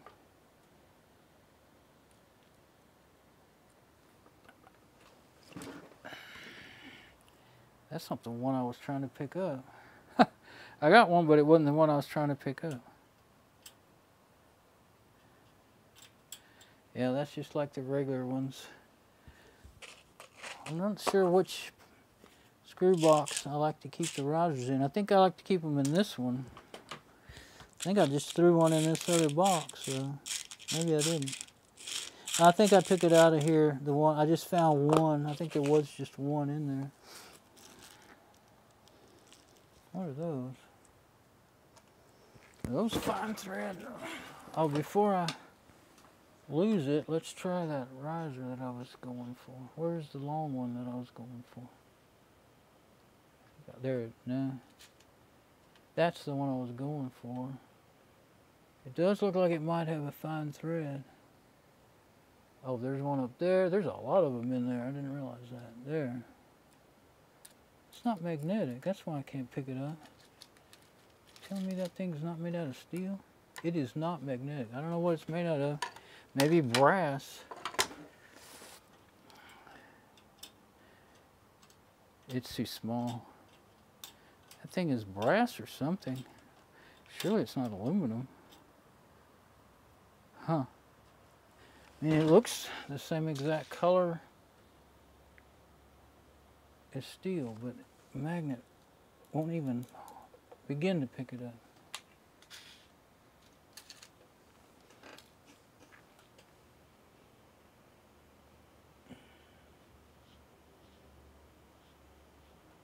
I'm getting tired of looking now. I thought, well, let's look for one, because I remember, once I saw it, I was like, I remember it being like that, and what a,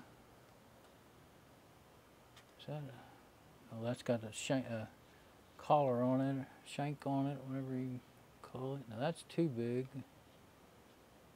Now there's one of those, that is a brass one there. I have some brass risers, but see, they look like brass. At least I think they are, unless they're oxidized, unless they're, can't say the word. There's a process where you coat them. And now I can't, yeah, there it is. No, it's not magnetic. I thought it was brass. I do have some that are brass. But that other one doesn't look brass at all, so that's what threw me off. And I really wouldn't think they'd make it out of aluminum. I think it would break too easy. Well, I've just never seen any. I mean, yeah, I don't think I got anything after all. So that's why it's still like that. So as much as I've got in the way of screws and stuff, and yeah, oh, those, think those are, well, they're big threads, whatever they are. So no, we don't got what we want. Pretty sure I don't even have it. I mean, I didn't look exhaustively, but I exhausted myself. My patience with looking, especially, I mean, when you make a video, you want to do stuff that people want to see, at least part of the time, right? So, pull this up. Now, I don't do that much, do I? Make things that people want to see. Okay, I'm going to tighten this up, though. There. Yeah. Be very careful not to over tighten it. Now, it'll stay for a good long while again, I think. Like I said, I'm pretty sure I've tightened it before, and to my surprise, the first time it happened, when I went to unscrew the video, for some reason I had it screwed on, and when I went to unscrew it, it took that with it. It's not too uncommon, really, for that to happen. That's another reason why I don't tighten them up. Mostly it's to protect. I've got one that is bad, and that's even with me not screwing them in hardly ever. A VGA cable. If you bend it one way, it works. Bend it another way, and you get all kinds of funk. You get a purple screen. Still see stuff, but you get purple.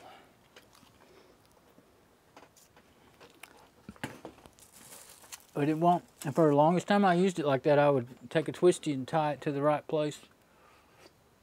But it got worse over the years. So now I can't use it anymore. And the sad thing is it's made together. It's on my VGA port, and it's made together with the, I bet I could probably work and talk at the same time. I can't walk and talk at the same time, but I might could work and talk at the same time. Maybe. Okay, so that's all back together. So I guess I will put the lid on it and tighten it up.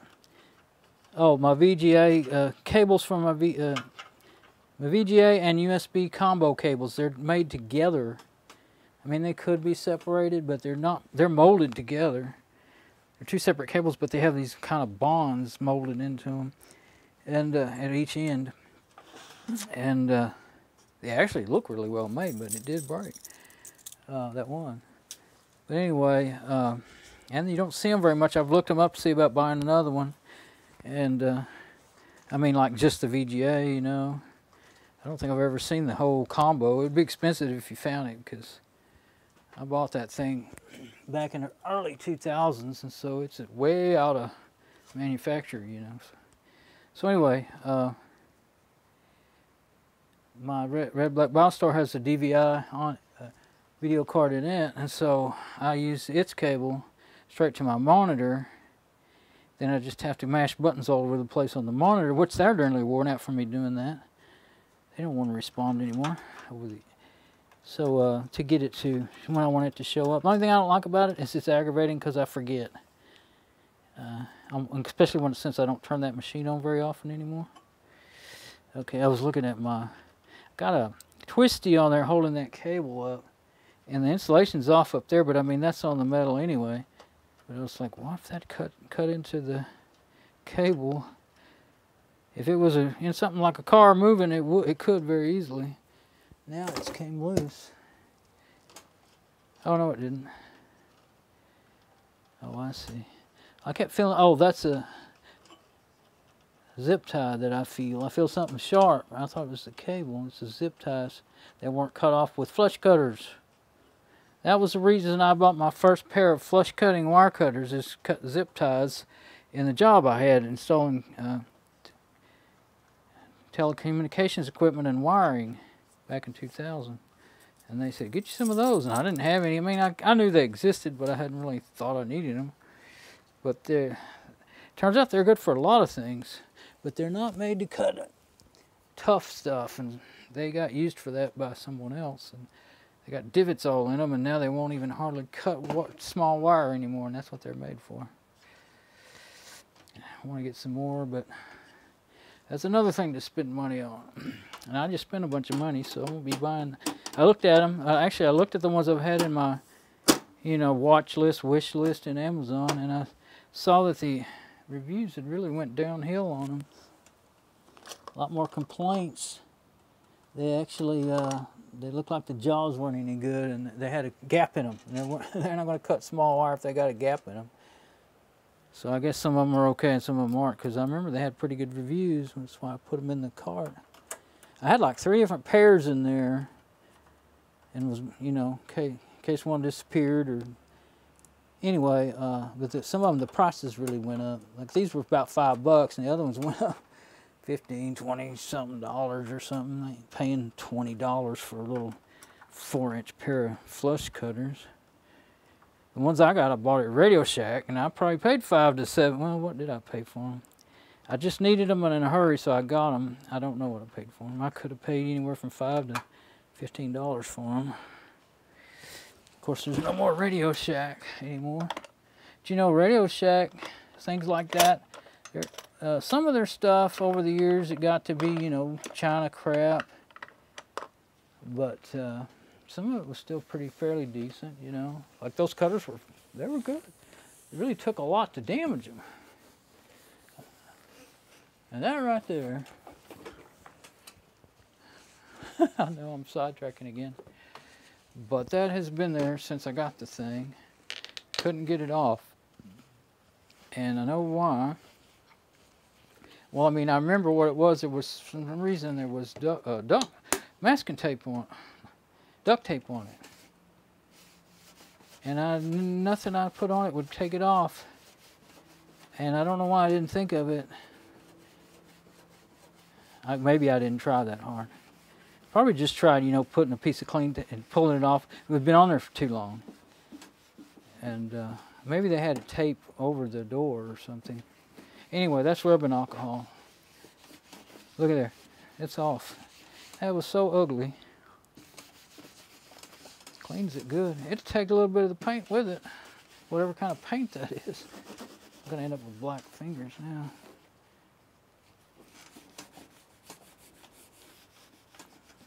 But I remember trying to clean that off and giving up. And now it's gonna be in the garage. When I was trying to clean it off, it's when I was gonna have it in the house.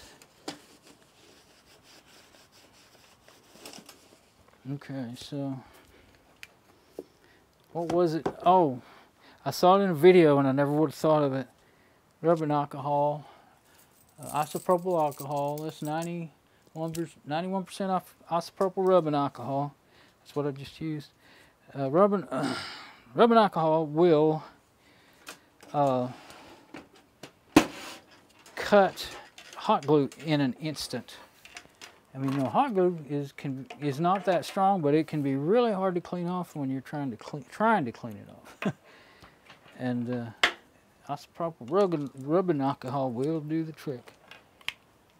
Let's put that over that way some more so that, well, no, because then I can't reach it good from my chair to turn it on and off. I think I'm just going to leave it there while I'm working, because it doesn't need to go back in its spot here on the desk. It needs to go out in the garage once it's up and going. So before I do that, though, I might as well lay it right back down, because I'm going to have to roll this. Probably going to have to roll this. Well, let's see. My power cable that I use over here on my workbench is under the bed. I hadn't got it out. I see it. Maybe I can get it with a stick here. Get my little back scratching stick and try. Get it. If I can get a hold of it. Can't seem to hit it. If I move that table, it took me 10 minutes to get it all lined up and straight. And my preview laptop is, oh, I just saw my head while I was trying to get to that. I didn't know it was looking that goofy. There we go. Yeah. Get down here where I could see it while I was digging. I was trying to reach at it without seeing it, and I wouldn't get touching it. There we go. Now, so let's stand it up. Actually, I guess since I've got it set up, no, I don't have it set up to come on when it's plugged in, because I hadn't set it up to be a server yet. Or did? Oh, it came on. It went back off. Okay, some of them do that. Oh, put that in the right video card. You know, I could have been using that wrong video card all along. Make sure I don't get these pins bent. Well, now that I've fiddled around with that card for 30 minutes, at least it helped me remember that it was there.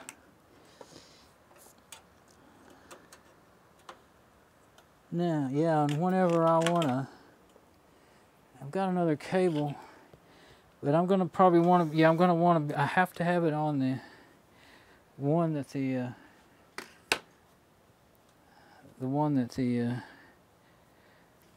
laptop's plugged into, because that's on my network. That's a lot, you know, I don't have any extras, and I have an extra one going to the other router, and I have to plug that, the one that I usually have in the laptop.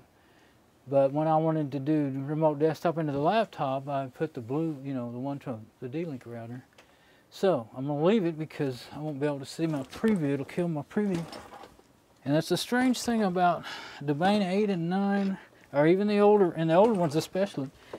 It just doesn't, this is Domain 8 on here, doesn't seem to recover. It's a strange thing. I thought that, you know, Domain or Fedora would recover the network connection if you rebooted the router or unplugged the cable and put another one in it or whatever automatically. It will in Fedora, almost every version of Fedora. It might take a while sometimes, but it almost always works. But it just sits there trying and trying and trying, and usually if they didn't work, then you could, I'll show it in here. Let's go on the desktop. So let's say you unplug the cable or whatever, and it would actually, what'll happen sometimes in Fedora, it'll show connected, but it's not where you're not online, and you don't have a full connection. So you can say, click there and disable networking. No, I don't want to do that. That'll break my stream.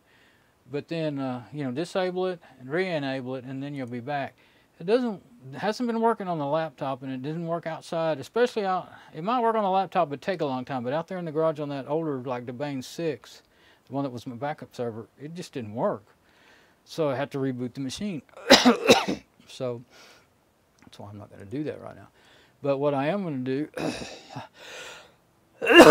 do is take a break. I need a break, and in any way it'll just be best, as long as I've messed around with the machine in itself. I think it'd be much better to start a new video. This will be the fiddling with the machine hardware video, and the next one will be the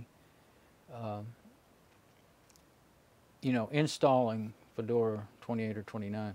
If I'm going to do 29, I'm going to have to, and I guess I can just start out by putting it on the USB stick.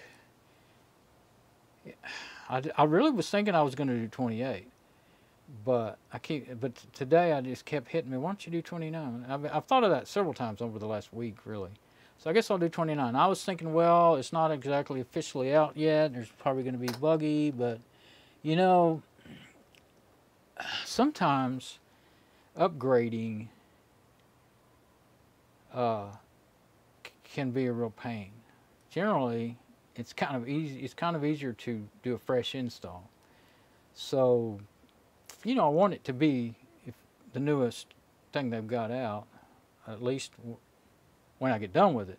Usually what end up happening is, well, used to upgrading didn't work well at all, and so I would always, I stayed with Fedora 23 until a month ago when the Lightning messed up the operating system. That's why I was still with, you know, that's what I had done. I hadn't upgraded it or anything. I didn't try to upgrade it, I don't think. And Fedora 23 would upgrade, but